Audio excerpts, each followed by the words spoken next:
Hello mga kamarsi, mag-ready with me tayo ngayon. So yan, katatapos ko lang maligo at magto-toner ako.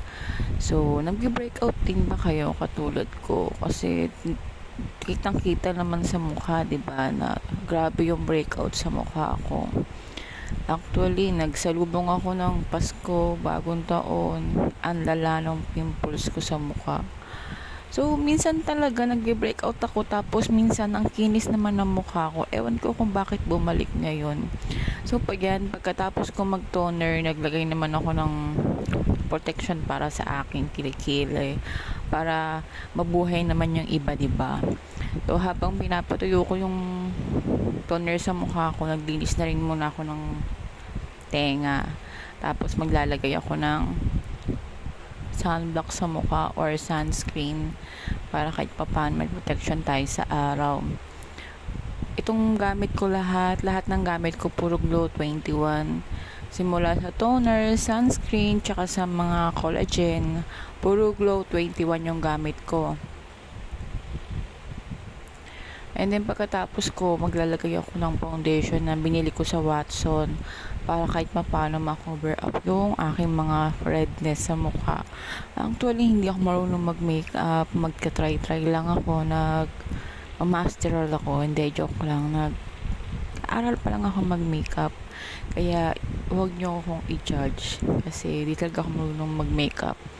Tumungtong na ako ng 34 years old at magki-35 na ako ngayon. Di pa rin talaga ako marunong mag-makeup. My man. So, yan nga, kino-cover up ko yung mukha ko. Este, yung mga pimples ko. Ang dami-dami niyang grabe. Yung iba, ang lala talaga. Hindi ko alam, minsan pati ako magbe-breakout na rin. Breakdown, ganun. Pero, sabi nga nila, di ba? Natural lang yan, kasama sa buhay yan. So, yan na naman yung anak kong Epalugs, charot. Ayan yung punso ko na laging nakapampam sa aking mga video. Pero pag ako yung magpampam sa video niya, sa mga TikTok niya, galit na galit. Ayan, no, pasilip-silip pa siya. Tapos, paayos-ayos pa siya ng bangs niya. GGGSS dead. Kayo ba pagmamana, di ba?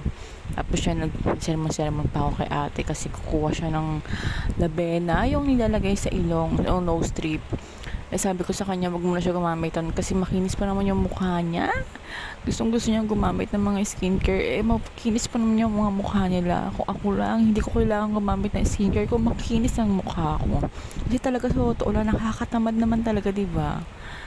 Kaya mas nakakamiss yung bata ka pa na tapos mo lang maglinis ng katawan galing sa labas, tulog na lang na hindi mo na kailangan magpahit-pahit pa ng kung ano-ano. So yan nga, naglagay na ako ng lotion na in-order ko lang din sa TikTok.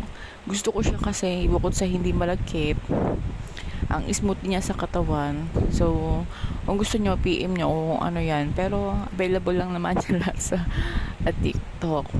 So ayun, kaya magsusuklay na ako ang haba ng buhok ko. Hindi na ako nag-blower niyan kasi hindi rin pala maganda sa buhok yung lagi kang naka-blower or naka-plancha kasi nakaka-dry ng buhok, tsaka nakakabuhaghag. So sinuklay-suklay ko lang yan. Siguro pag gagamit ko lang yung blower ko kapag pag nagmamadali ako, may lakad ako, tapos pasambasa pa yung buhok ko. So, ayan yung aking damit. Flex-flex tayo dyan. Hindi pa rin tayo tumataba. Pero sana magkaroon ng laman yan sa bandang gitna. Yun lang.